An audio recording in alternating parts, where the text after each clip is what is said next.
the spectators were absolutely stunned, like, what just happened? Getting up, fight.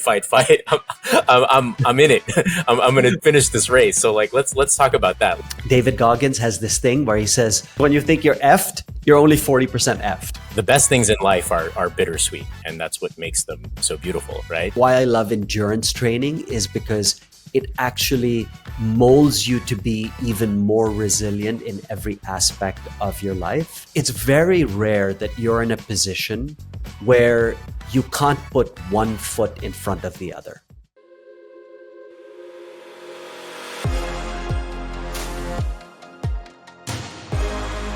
Dhiren, what's up, my friend?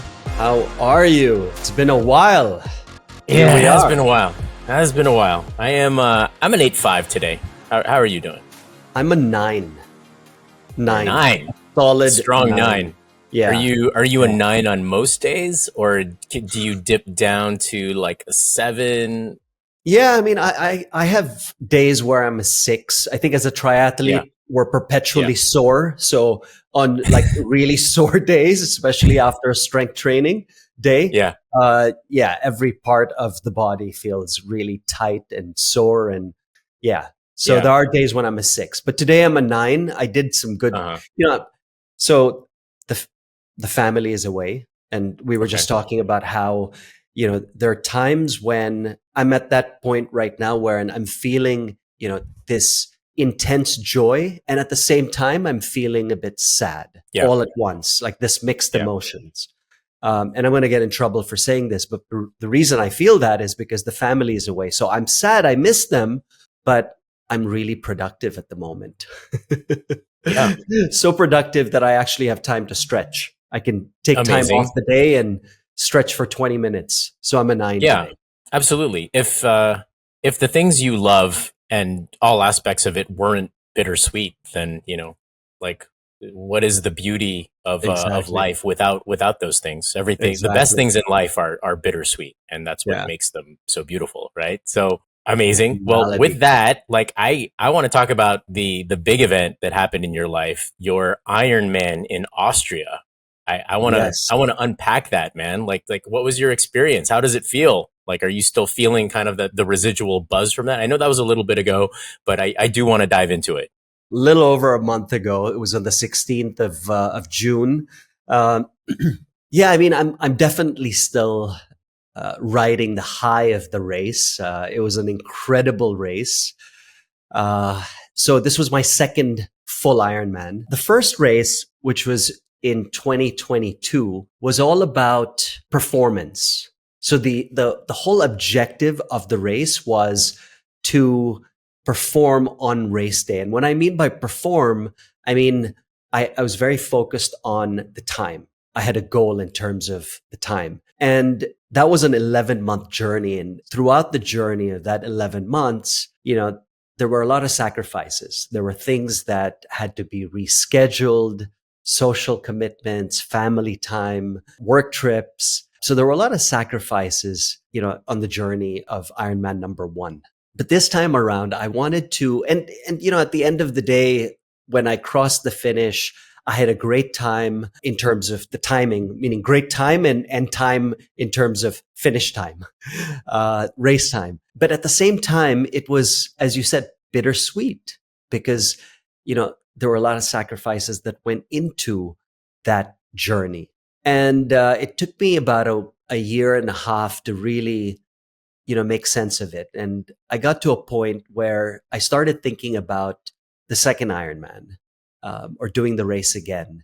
And it took me a while to actually make the decision because of all the energy and the resources that went into the first time, that it took me a while to make that decision to do another one. But this time I wanted to prove to myself that I could take on this big, massive goal and do it in a way that was balanced, where I wasn't sacrificing other aspects of my life. So I think I achieved that in spades. So Ironman Austria was incredible. It was the 25th anniversary of that race. I mean, I tell everyone now, if you're thinking about doing an Ironman, this is the race to do it. I mean, it was absolutely stunning in terms of organization. Like, all the volunteers. So in these races, you have volunteers who basically volunteer to, to be part of the race. They make sure that, they're the guys who basically, and girls that hand you, nutrition and water and everything, food, like in the stops along the way on the bike course and the run. And it's almost like a rite of passage for people who live in this town, because the race has been going on for 25 years. And everyone knows in the middle of June every year, it's a big party. So everyone comes out, and the energy and the vibe was incredible. So the race starts off in a lake called Wordesea Lake, and they closed the lake off for the race. And you're swimming in this lake, and this lake's absolutely stunning. So you swim on this lake for about 3 kilometers, and then you get on to this canal for the final 1 kilometer stretch to finish the swim part of the race. And then you get on the bike course, and the bike course is absolutely stunning, because you're going through every landscape, in Klagenfurt, in Austria. You're going through the countryside, you're going through the city, you're going through the mountains, you're going through the lakeside. It was just absolutely beautiful. I'm sure it was beautiful, but do you actually enjoy that, like, while you're in it, though? I assume this isn't like a leisurely, like, stroll. Yeah, that's a great question. So for me, Nikos, because I went into it with the mindset that this was a victory lap for me. It wasn't a race. It was a victory lap. I got you. I was there to celebrate the fact that I was able to get to the start line in my terms without sacrificing what I would have sacrificed or what I sacrificed the first time around. And so for me, I enjoyed every second of it, except there was a part in the, and this is the headline of the highlight, or you could say the low light of the race. So the bike course is 180 kilometers. On the 58th kilometer, so not even 1/3 of the way through, just before I got to the 58th kilometer, it started raining.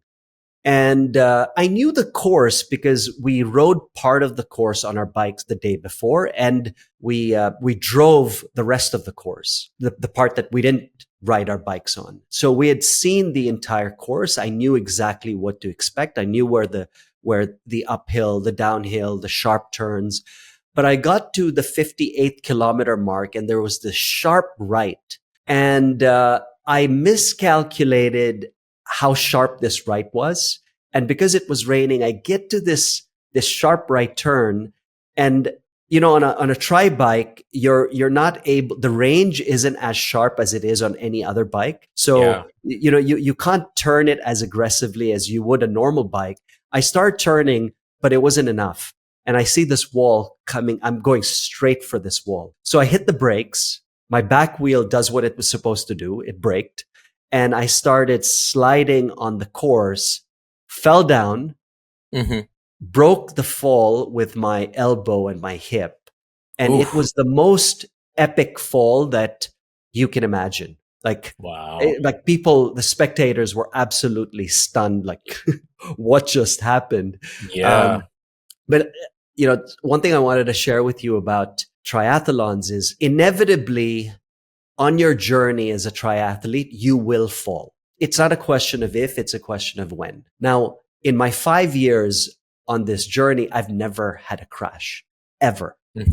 And so I was wondering, like, on the uphills, yeah, people were overtaking me. I'm not as strong on the bike this time around as I was in the past. So a lot of people were overtaking me.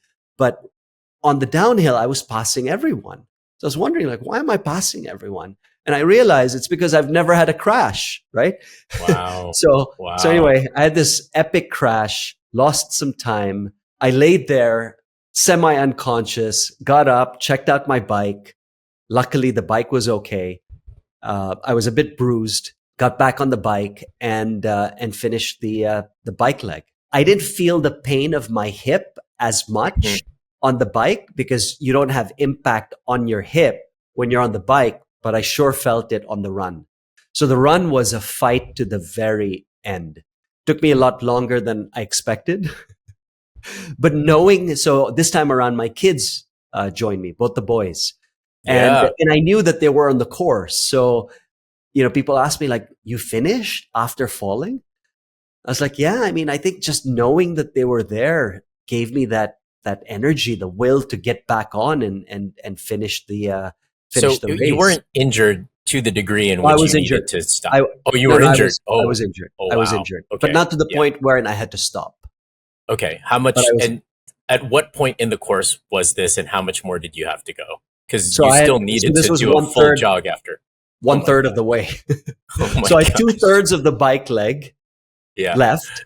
Oh, yeah. Yeah. I had 120 kilometers on the bike left and a Yes. 42-kilometer, a marathon to finish. Oh my God. So, like I said, it was a fight to the end. That was my first fall. Wow. And then I had a second fall Jeez. on the run. The body's amazing because, when you're in pain and you're going through major fatigue, it's very efficient, right? So when you're running, the lift of the leg of your feet, your body adjusts. It lifts it just enough for you to be able to throw your feet one in front of the other. Yeah. And I was going Yeah. through the run course, and there was this part of the course where we're going through the city of Klagenfurt where they had cobblestones, and cobblestones are never laid out perfectly, right? Oh, yeah. So there was this one stone that was, bulging ever so slightly, but enough for me to clip it. And I clipped it and I fell down. That was Oh, my second yeah. fall. Yeah. But yeah, I mean, it was that fall was okay. It didn't hurt as much as the fall on the bike, but yeah, it was an epic, absolutely epic race. There's so much to unpack there. And I kind of want to put a pin in you getting up both times, because that's the essence of what I want to cover on the show, is both the physiology and the psychology of resilience, right?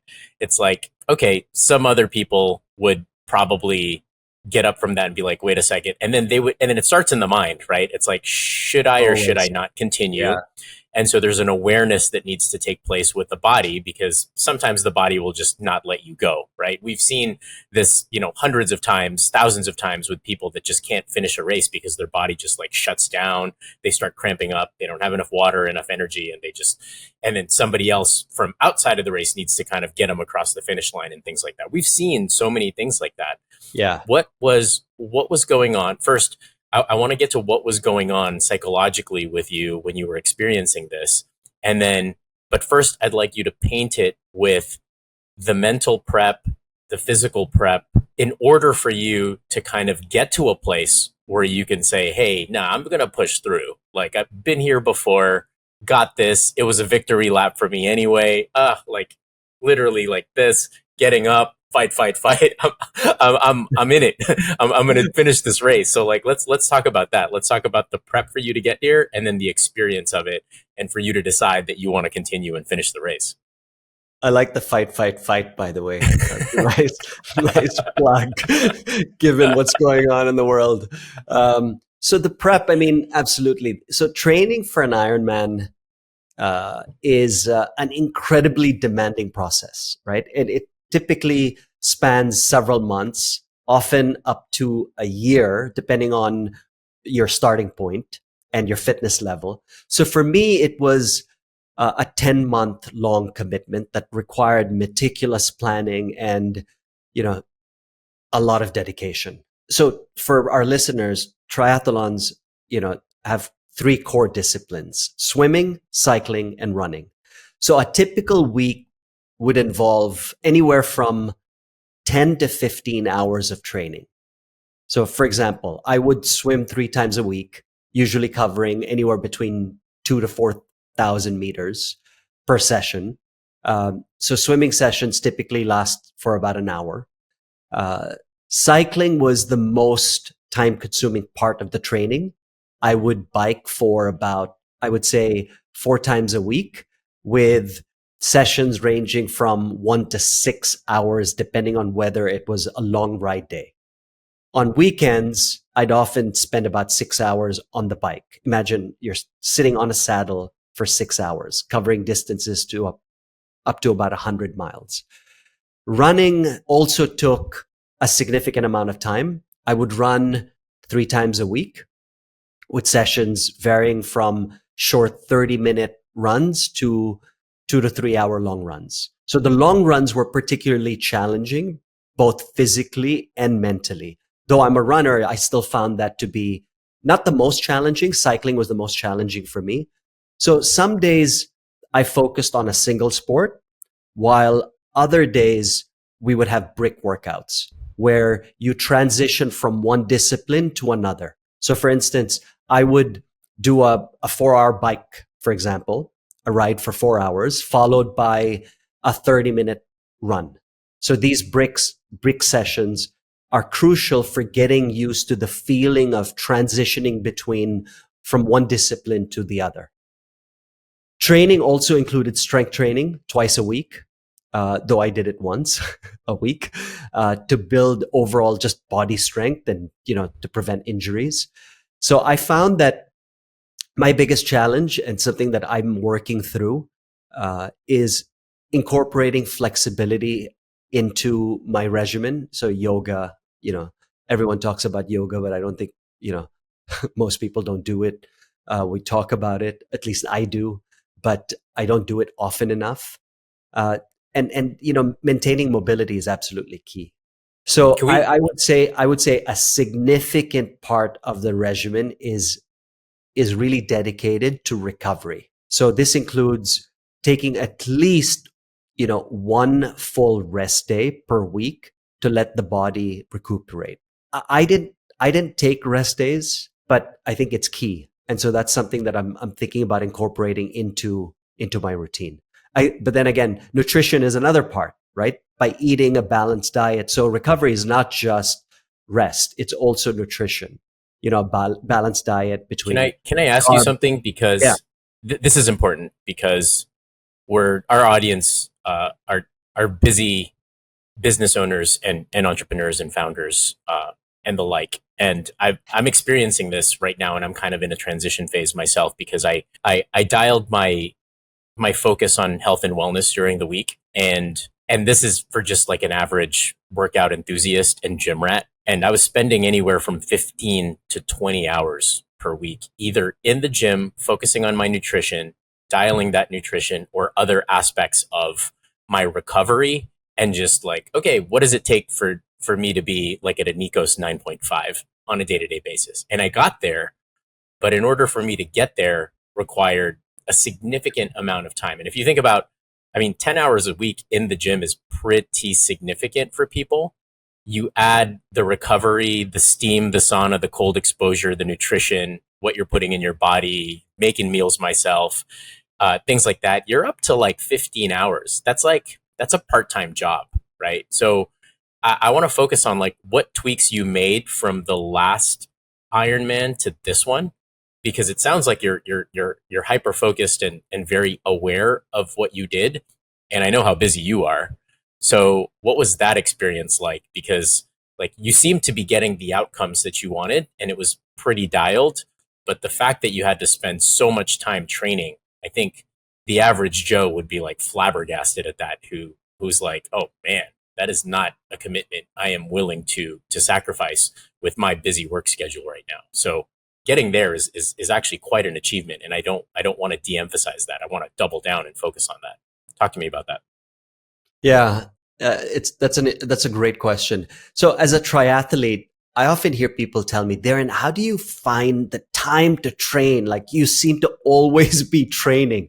Now, on average, I train 8 to 11 hours a week, right? And yeah, I dial it up to about 15 hours as race day approaches. And balancing 3 sports that all have unique demands requires meticulous time management. So that's really my approach, right? Like I'll give you an example. So this means saying no to many things, right? So for example, I don't watch Netflix. Now the average Netflix subscriber spends about, the last time I checked, 9 hours a week on the platform. For me, that's a hard no, because the value that I get from Netflix pales in comparison to what I gain from the lifestyle of a triathlete. So it may seem counterintuitive, but being a triathlete has actually made me even more productive, because it forces me to be really objective with my time, because every hour counts. And And so I need to make sure that my time aligns with the goals that I've set. So another aspect of this that makes it, manageable for me is that I love mornings. So I naturally wake up at 4 a.m. And that really fits into, the triathlete lifestyle that I've really embraced. Because when you wake up at 4, then you've got that time to actually, do the swim, do the run, get on the bike. And it's not unfair on the business, the family, everything else that, all the other commitments and responsibilities that we have as entrepreneurs. So that's what I would say. I mean, the morning and really being clear on what you're going to say no to. Yeah, most definitely. So let's get to the crux of it. What are the lessons you have learned with respect to resilience, and how have you been able to apply those principles in other aspects of your life? So, having gone through both extreme physical training and building a business, I can tell you that there are striking parallels between the two. So, for instance, when I was training for Ironman, I had to make sure that I was really consistent.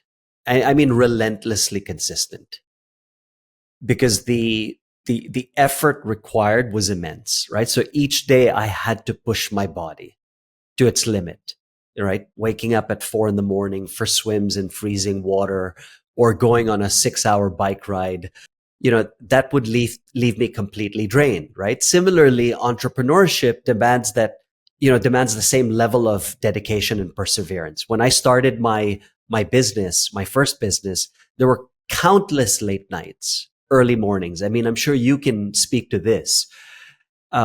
Moments of sheer exhaustion, right? So just like in training, it's exactly the same. So where, I was facing physical fatigue, right, in business, and I start encountering mental and emotional fatigue at the same time. So, which is why I love why I love endurance training, is because it actually molds you to be even more resilient in every aspect of your life. Another thing that I've learned from endurance training that I apply in every facet of my life is that, it's very rare that you're in a position where you can't put one foot in front of the other. Or another way to say it is, it's very rare where you can't keep going.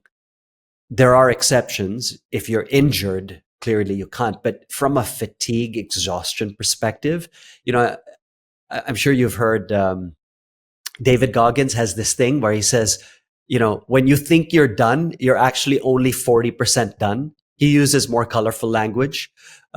He says, when you think you're effed, you're only 40% effed. Yeah. So that's something that has really hit me. I often think about that. Like, I'm only 40%. Like, I've got another 60% in the tank. How can I tap it? How can I unlock it? Yeah. And I think the last thing around resilience is just building that confidence, right? For me, like this time around in my journey with Ironman number 2, I didn't get exponentially better, like in terms of, my swim, my bike, my run, but I was really consistent. I did the work. I didn't do the volume because my objective the second time around was really about balance. But when you're consistently doing it every single day, it builds this level of confidence. Like when you do it one day, then, the mind basically thinks, okay, well, I've done it one day, let me do it again. And maybe the next day is a little tougher. And then you say, well, if I can do that, what else can I do? Like, bring it on, right? And so to me, it's consistency. Consistency has been the difference that's made all the difference. Amazing. In Green Lights, by the way, one thing I was going to add, in Green Lights, you've heard the book Green Lights by Matthew McConaughey. Yeah. He talks, or McConaughey. He talks about one in a row. He says, just go for one in a row. That's it. Like, play for one in a row, and then the next day play again for one in a row. So it's just that consistency. What's your recovery, sleep, and rest routine? Like, what are you cognizant of? What are you aware of? And what are you doing for rest and recovery? Great question. For rest and recovery, I mean, I try to shoot for 7 hours. I don't normally get 7. I hover between 6 and 6.5.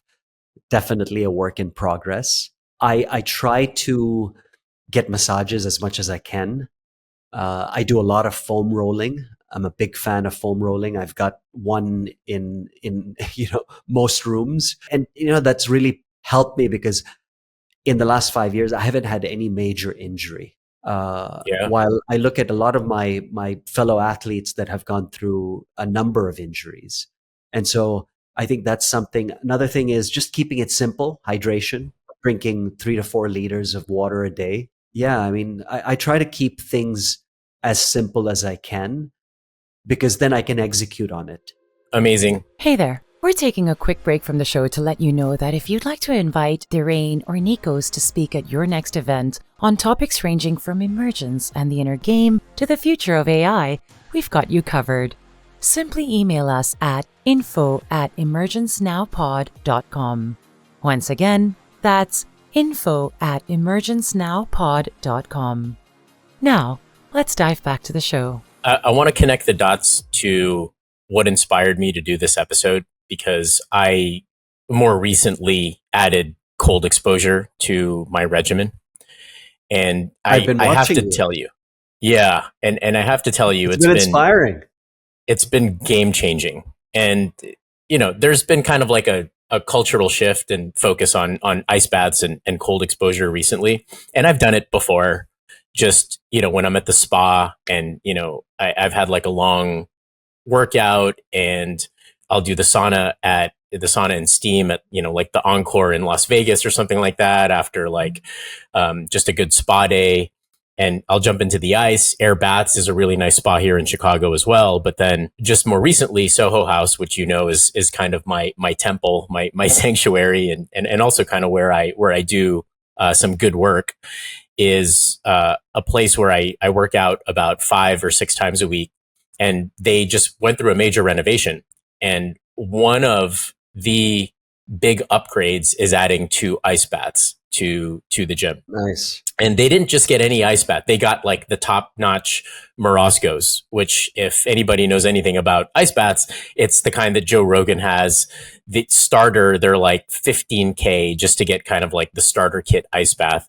It has its own filtering system, has its own temperature system. It could get down to as cold as 26 degrees Fahrenheit.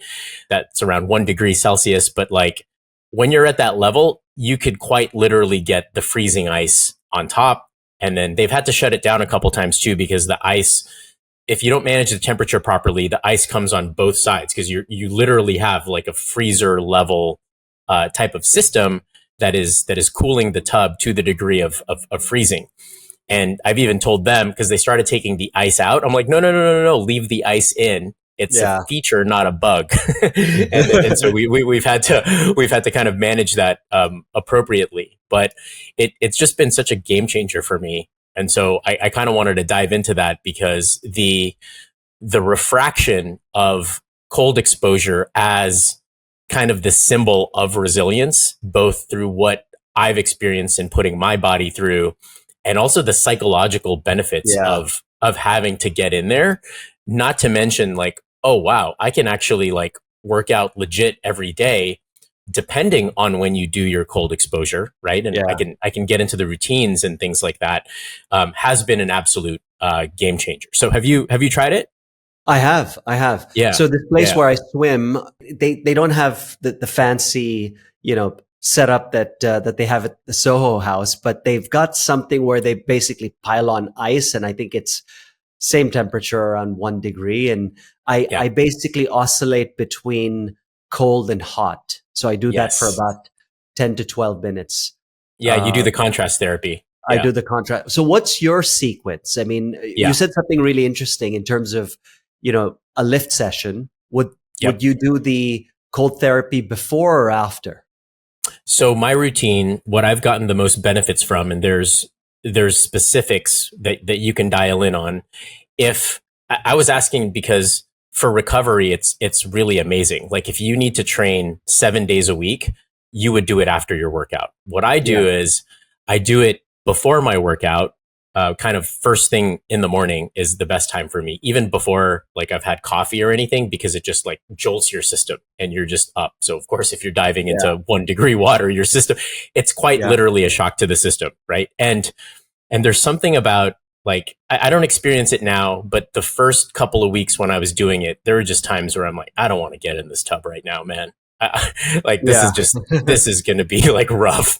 And you're just like, you're freezing. And for the beginners, you start with like cold showers because other people, they're just like, no, I ain't doing that. Like you could have like the most courageous people. And I've even heard this from people that have had, buds training in like Navy SEALs. And there are just some people like the biggest jackest dudes that are just like, I ain't getting into the cold. And like, there's just something about the physiological reaction that you experience that the body is just like, get the F out because that's what you feel. In shock. The body's, you're in shock. Literally in shock. Yeah. Yes. And so you do it first thing in the morning for the jolt. And when I did it first, I'd stay in for like 30 seconds. Right. And then I'd get out.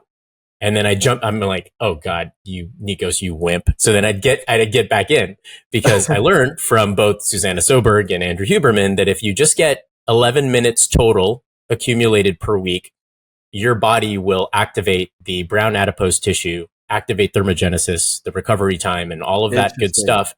The brown fats, right? And we could talk about brown fats and white fats and the difference and the distinction between the two, to get your body just acclimated to the cold. Wim Hof is a whole other level. Like, now I'm at like 5 minutes. I'll roughly do 5 minutes, 5 to 7 minutes each time I go. Straight. On days where straight. Yeah. Straight. Yeah. You're not straight. getting in and out. Like I'm not getting in and out. No, okay. 5 to 7 minutes. Yeah. Okay. Depending on the temperature. Oh, yeah. A little bit. A little bit. Yeah. 30 I was seconds pushing to myself. 5 minutes. By the way, for the listeners, like that's an exponential shift. Like 30 seconds to 5 minutes is like going from, a minute to an hour. Like that's what that feels like. That's what it feels like. There. Yeah. Yeah. Especially when you're beginning, your body's like literally in shock, like we have mentioned. I pushed it a little bit where I don't think I needed to. I've gone as long as 9 minutes and I really don't think you need to go that long. Like after you've reached the 5 minute threshold, what you'll experience is your body and your mind hitting a bunch of walls, right? You'll get the tingling sensation in your feet and your hands, especially because your body's like, starting, it wants to pump blood. It wants to get warmer, but then it'll get numb and that'll freak you out a little. You're like, I can't feel my hands and my legs. Of course, that's going to freak you out a little. I do a little bit more extreme things where I'll go under and then I'll dunk my entire head. And I saw that. Yeah. And a lot of that'll freak people out too, because like once your head gets cold, it's really weird. And then your head will tell you, oh yeah, that's not good either. But then you'll experience yourself just hitting a series of walls. And in order to overcome those walls, you need to breathe. And when you breathe, that's when the resilience kicks in, because it happens a while, your body goes into freak out mode and then it dissipates. And then you're like, okay, I'm over that hump. And they're like, oh, there's another one. Oh, this is really uncomfortable. Okay, then you're over that hump as well. And then there's another hump and you're like, oh my gosh, really can't feel my legs now. I need to get out. Then you're like, it's fine. To the degree now where I'm just like, okay, yeah, smooth sailing. And man, the psychological effect of that resilience and how it's impacted my life has been quite significant, because now I look forward to it. And now I almost can't live without it. So to wrap up the finer point that you asked about, what's my routine? I'll do it before my workout. I'll take a cold shower so that my body stays shivering. So what you don't want to do is get in the sauna after that, because you want your body to expend energy And that's what really changes the mitochondria within the cell is your energy expenditure is higher. You're shivering. So yeah, I come out of there, I'm literally like shivering, and that'll last for about 10 minutes. And then I'll warm up a little bit. I take a cold shower to rinse off. And then I'll bang out a few emails and I'll do that. So right before my workout, that lasts about 30 minutes. I'll begin my workout regimen. And then after my workout regimen, I'm drenched with sweat. I jump in the sauna or steam. And then I'll do the heat exposure, right? So heat exposure rotation, 12 minutes in, cold shower for just like 2 to 3 minutes, go back in to the steam room and out again when you have time. Otherwise I'll compress it down to just like one session, and then I'll cool down myself, and then I'll finish off with cold. Other times I'll just finish off with heat. And the reason for finishing off with heat is that your body it'll activate the thermogenesis whenever you jump into the cold exposure, but then you want to get the muscle tears and the fibers. You want your body kind of working on it yourself, right? So the reason why it's so good for recovery is it reduces the inflammation, and it increases the recovery time. But if your body's not doing that on its own, there have been data that shows that you're not getting like the maximal benefits on the metabolics, right? So you're not getting as strong if you're doing it after your workout, because the body hasn't had time to kind of heal itself. You're becoming too cold adapted for recovery. So you kind of want to vary it out a little bit. So that's become very important. So yeah, all of those things, in addition to the brown adipose tissue, the BAT activation, the thermogenesis, and then shifting to kind of the psychological aspect of how it's been able to impact other aspects of my life has just been such a game changer for me. And when you're in there, you're literally like the water is up to your neck, right? You're right. laying in there. Yeah. And it's more challenging, obviously, when your entire body is in like submerged, right? As opposed to where I see people, where I go, where, it's up to the chest, for example. Right? Or maybe sometimes even below the chest. I do that for two reasons. The research shows that anything above the heart is good. I can understand why people don't like to go up to the neck, because you start to get kind of this feeling right here that's like the tingly, and you almost feel like you're getting choked, where it's just like there's, up here is fine, but then down here isn't so fine, which is why I dunk my head all the way in. I'm like, forget it. Let's just go all the way with this. And then also the reason you dunk your head in the beginning, and then you're in the beginning. You do it once. Yeah. Okay. I do it sometimes twice. And then when you feel your whole head getting tingly, that's when, other things start to kick in. But I do the neck for multiple reasons. The other reason is because I've had shoulder issues from boxing. And so it's completely, like, it's almost completely gone. The inflammation has been reduced significantly. I threw up my back a few times from deadlifting. That's gone. I told you I had like knee issues. Yeah. My knee issues are virtually gone. I could leg press kind of like good amounts again. And so I've noticed just an overall decrease in inflammation. I'm hungrier than ever, but I feel like the fat, especially, we're like approaching 50 now, right? And so the fat, and you don't experience this. I've seen you with your shirt off. You don't have an inch of fat on you anywhere, because that's probably you're doing so much cardio. But when I am in a little bit, I'm not in what do you call it? I'm a little bit of an excess calories. And so I accrue a little bit more fat here. That's also now started to dissipate, right? So if I'm at a surplus, if I'm at a calorie surplus, that's now completely gone too. And I could eat like whatever I want. Not to say that that's licensed to eat more junk food. I've noticed that I'm hungrier, and that I'm just in general, I know my body very well. I'm burning more calories. So there are numerous benefits to doing it for longer, but you don't want to get too cold adapted. You want to mix it up a little bit. And for the people that are just starting, I would recommend cold showers first. That's also as can be as uncomfortable, but it's different because your body is not completely immersed. It's kind of like there's different pockets of you feeling that, but you'll still shiver. you'll still get the shiver effect. And then after you get out, even with as little as a cold shower, you feel like you've had, shot of espresso. The dopamine spike is better than any other, and you feel that throughout the course of the day. And people have expressed that it's better than, the detrimental effects of, any kind of stimulant that you've had in your party days, right? It's like that dopamine effect is sustained, it's natural, and obviously like way healthier than anything else that you would put in your body. Yeah.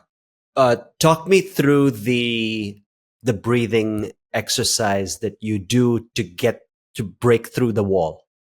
Yeah, that's a good one. I think when you get in, your body will tell you that it's, shock, like hypothermia is coming. And so you'll naturally take shorter breaths. And so that's fine. Be aware of the shorter breaths. But then right when you get in and you feel that shock, be aware of the shorter breaths and then take longer breaths and just do the, and then like the slower you breathe, obviously like your heart starts to listen to you. As a result of being in the water, your heart rate like naturally slows down anyway. But yeah, it's the easy way to say it is just like start to slow down your breathing and, in through the nose, out through the mouth. Just be very cognizant of your breathing as you're going into it. And you will quite literally, when you're focused on that, you can't really focus on like what meetings you have at noon when your body is quite literally like in it. So talk about being in the moment. You're going to be aware of, you're going to be absolutely everything. And so just be cognizant of that, feel it, absorb it, embrace it, and breathe, and you'll be fine. Beautiful. And the takeaway from this is you'll be fine. What I don't recommend is staying. You won't die. you won't die. You'll be in trouble if you stay in for. Yeah. You won't die, but I don't recommend staying in for 30 minutes. I don't even recommend staying in for 10 minutes. I would recommend staying in for 10 minutes only if you're already very well cold adapted, but the research doesn't really show any additional benefits to doing that. Right. But then you see Wim Hof, who's just like on another level, who's staying in for like 2 hours at a time, sub-zero, but he's an alien. You don't need to be. But it's also because he's training the mind more than getting the physiological benefits of it, right? That's right. I mean, he's getting the physiological benefits. There's no doubt, but it's really a lot of it is mind training for him, right? Yeah. But what is the sweet spot? Because I've read research that says that you don't really even need to go above 2.5 to 3 minutes. Mm-hmm. That's right. Yeah. So based on the research of Susanna Soberg from out in Denmark, you only need 11 minutes total per week. So that equates to anywhere from 2 to 3 minutes, 3 to 4 times a week, right? And so you'll get the benefits of the cold shock proteins, the BAT, the brown fat activation and thermogenesis. You'll get that as well. You'll get the norepinephrine release, so improving kind of the norepinephrine levels. That's going to kind of like jack up your mood, your focus, your attention. And it's a neurotransmitter, right? And so that's kind of what activates the reduction of inflammation. And then also like all of the hermetic stress responses, where the stressors that stimulate the adaptive improvements are also kind of adding to the psychological impact of resilience. You'll get all of that within the 11 minutes spread out 3 to 4 times per week. Beautiful. Nice. I'm inspired. Now, if it's 3 minutes per session, you can break that up into 1 minute windows, right? That's right. It doesn't have to be 3 minutes straight. It doesn't have to be 3 minutes straight. As long as it's collective. Yeah. Okay. Yeah. And it's based on the big headline here is do what you're comfortable with. It's not like, let's push, like, I'm not a proponent of the culture of like, let's Wim Hof this and let's get as extreme as possible to the degree in which we get like hypothermia. And, competitive cultures will absolutely do that, which is good, but I don't recommend that with cold exposure, especially when it comes to the benefits. It's based on you. And it's not like you can't say like what's best practice, right? Because people are differently cold adapted, and the composition of your body, both from a physiological perspective and a psychological perspective, varies from person to person. So, what works for me may not work for you. So but the best practice, yeah, still around like 11 minutes. All right, D, this has been a great discussion because it makes me think about when I'm thinking about your training and I'm thinking about resilience and I'm thinking about the walls that we need to break through as entrepreneurs. There's almost like um, a very fine thread that is the narrative thread, which is the lesson for all of this is, and that is flow states. That touches on inner game.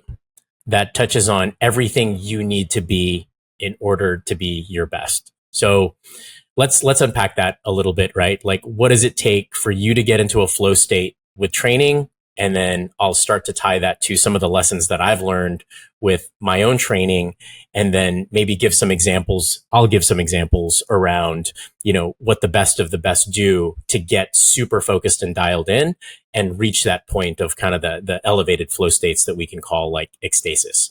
So let's start with you.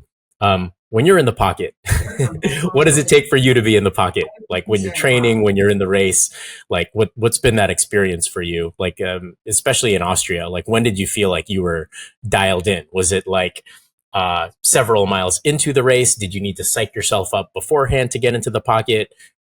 How long were you in the pocket? How long did you just like, experience yourself kind of having that out of body experience where like, it's not me anymore. Somebody else is doing the pedaling. Somebody else is doing the running. You're like, and I'm sure you experience that often, even as little as doing the runner's high. So what's been that experience for you in getting into these pockets of flow? Yeah. So with this race, I have to say I was very much, in my environment, because it was a race where, I went into it thinking it was a victory lap. I really wanted to experience all the people, the energy, the environment. So I wasn't in my head as much as I have in the past. Yes, I was in flow in terms of, just being really cognizant of how I was feeling in the body. But in terms of my mind was very much connected to the environment. I was getting energy from my environment. I was seeing my kids, my friends, strangers who, were there as volunteers to basically just spend their Sunday, supporting people who they didn't know from Adam. So I just enjoyed that aspect of it. But to answer your question, generally when I'm training, I do a pre-training routine where I do some breath work to try to get myself into that state of hyper focus. And I try to stay in that, especially when it's going to be, a hard session. Particularly swimming. Swimming is really hard for me. Being on the bike, because it's much longer, it's hard to maintain that state for 3-4 hours. But focus is key, right? I mean, especially in triathlon training, like you need to be focused. You can't be distracted. Does that answer your question? Absolutely. And how can you kind of find or understand or draw connections to getting in the pocket when you're working, or how an entrepreneur is getting in the pocket? Because here's one observation that I've made with how I manage my time and what I'm dedicating to my training physically and mentally versus the grind of working on a startup every single day, right? Which is truly interdisciplinary. They're almost like different muscles. And here's what I've observed, and I want to know what your experience is. It's being dialed in a different way. Like when I'm dialed in after my what I call my sanctuary session, my cold plunge, my workout, my steam session, and for me to be at that elevated level, I'm ready to go, right? And it's definitely impacted other aspects of my life. But then when I'm ready to go, I'm like, yes, cognitively, I could probably go like another 10 hours and work. But when I sit down to actually do a pro forma or an investor deck, or do kind of a market analysis or do kind of like a dev timeline, product roadmap, and I'm banging on the app, it's very different. And it's exercising different muscles. And I almost have to kind of reboot my flow states, right? And it's like, it's different. I almost want to like separate training days from core work days for that reason. And of course, everybody's different. Like my co-founder, Patrick, will say, in order for me to do good work, I need to have a good workout in and he'll do his training session first because he can't even operate without being in the pocket himself. And yes, I agree that it applies to other aspects of your life, but I almost equate that to, for me personally, I equate that to two different types of flow states. I almost need to like get in the pocket and do business work and start that at like 7 a.m. versus taking myself out of that zone, getting into another zone, which is the physiological training aspect, and then having to kind of like revamp and run that engine all over again. What's been your experience?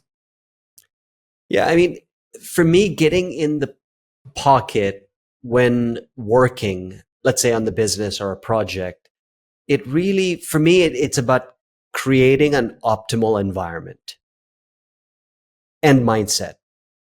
So I have to revisit what's the goal. Like I'm very focused on, okay, what's the direction? Where am I heading? And in the process, minimizing distractions to maintain that focus. So regular routines such as fitness, exercise, endurance, mindfulness practices, meditation, for me, has been the difference that's made all the difference, because it helps me do the reps every single day when I meditate to basically then get into the pocket. It's not easier, but it becomes less difficult. So dedicating work periods or times when I'm going to be working helps me maintain the state. So for me, knowing what the runway looks like being spontaneous doesn't work for me. I need to know what the day is going to look like, how it's going to unfold in order for me to start priming myself to start getting into the pocket. Love it. I love it. There's this great book that I read years ago by Jamie Wheel and Stephen Kotler called Stealing Fire, which is this groundbreaking exploration of creating the right conditions, right? And they talk about kind of what those conditions need to be to create altered states of consciousness to enhance performance, creativity, and basically unlock all human potential that they describe into this term called ecstasis, which is kind of non-ordinary states that can get you to those exceptional levels of productivity and innovation. And so when you're in ecstasis, you can get that through what you're talking about, right? Meditation. Some would use psychedelics. Not recommended for everybody based on your region and the laws that are applied to those regions and things like that. But there are several forces of ecstasis that kind of sum up what we're talking about, right? They explore mindfulness meditation, what it takes to get into the flow states, cognition, the neurobiology, which we got into with cold exposure, the working out, how the brain's wiring, the chemistry and the neurotransmitters like dopamine, norepinephrine, and endorphins play a role in achieving those altered states. They get into the pharmacological aspects of it, and they even touch on both like the legal and illegal aspects of it that are still now starting to come to fruition, right? Things like LSD, psilocybin, MDMA to achieve that kind of ecstasis. And then, of course, the Brian Johnsons of the world, the Dave Asprey's of the world, the true biohackers that are using technology, highlighting emerging technologies such as neurofeedback, VR, supplementation, and nutrition is kind of like the foundation of it. Yeah. And then also the application. So obviously being able to apply things that Silicon Valley entrepreneurs have, artists and the scientists who have harnessed these complex things like performance enhancement. Creatine is one of the most obvious ones that we've talked about to push your body to that limit. Creatine. Some would use, creatine is like the best. It works cognitively as well, 5 grams a day, every single day. And then those aspects kind of like transcend into the pyramid of now what we can call things like personal growth, inner game, being dialed in. And I think that is the true embodiment of ecstasis.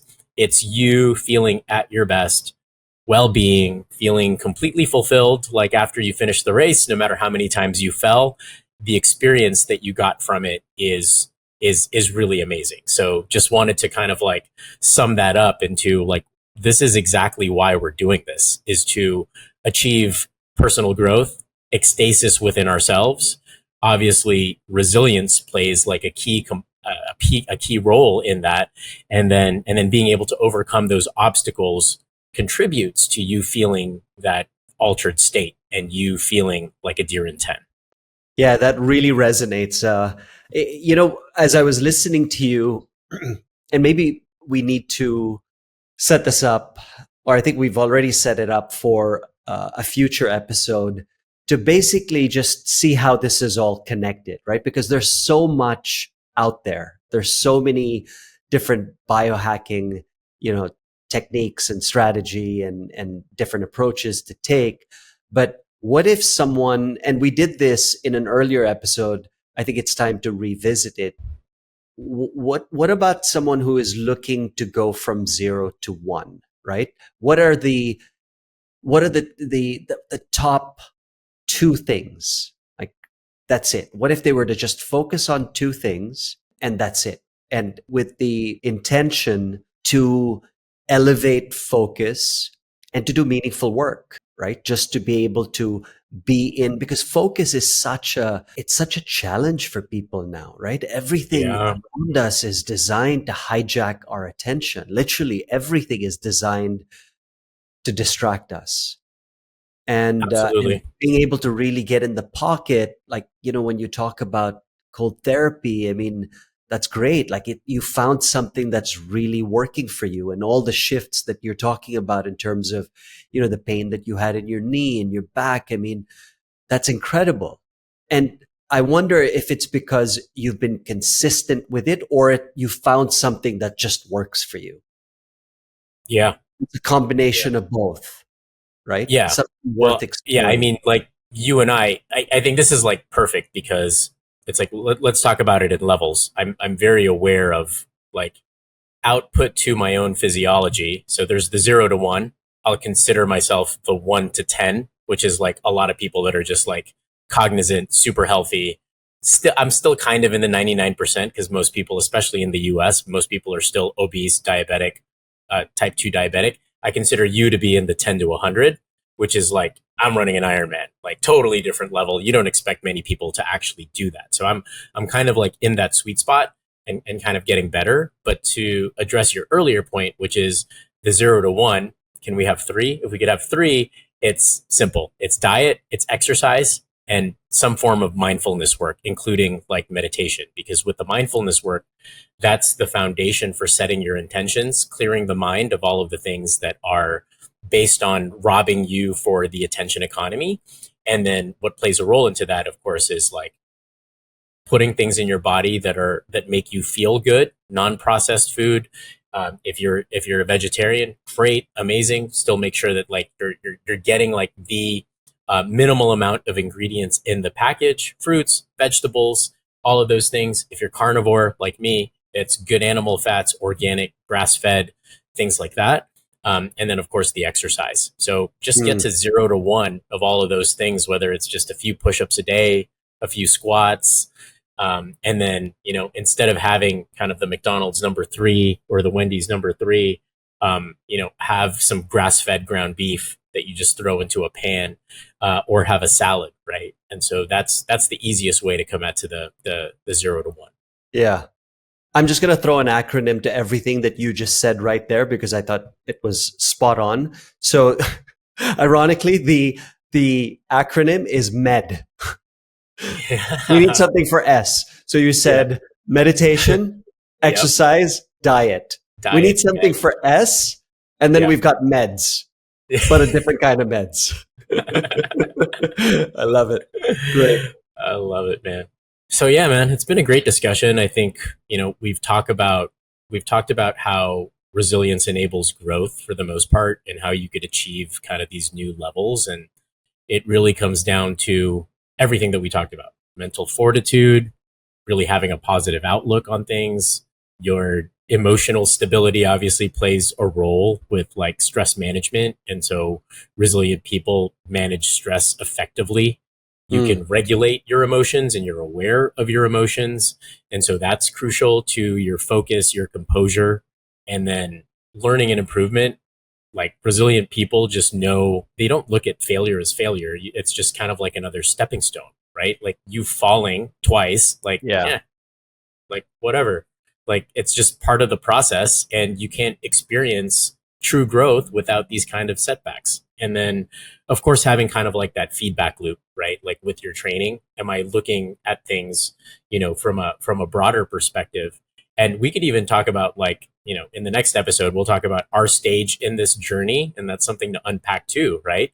Like, we're at 40 episodes. I forgot that we needed to make a commitment to get to 100 episodes. And I was like, okay, is this the right thing for me to continue doing this podcast? Right. And I'm like, yeah, I'm going to stick to it for all of those reasons. So that level of stick-to-itiveness, that's another aspect of resilience, I think, starts to bake in a lot of what we talked about. And you'll see that it'll start to apply in all other aspects of your life. So with that, ladies and gentlemen, stay positive, stay true, and stay resilient.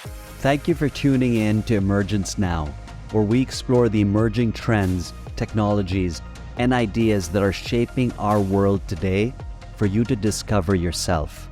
We hope you have enjoyed this episode and gained valuable insights that you can apply in your own life. If you want to stay up to date with our latest episodes, be sure to subscribe to our podcast on your favorite platform. And don't forget to follow us on social media, where we share additional content, engage with our community, and keep the conversation going. Thank you for listening to Emergence Now, and we hope you will join us for the next episode.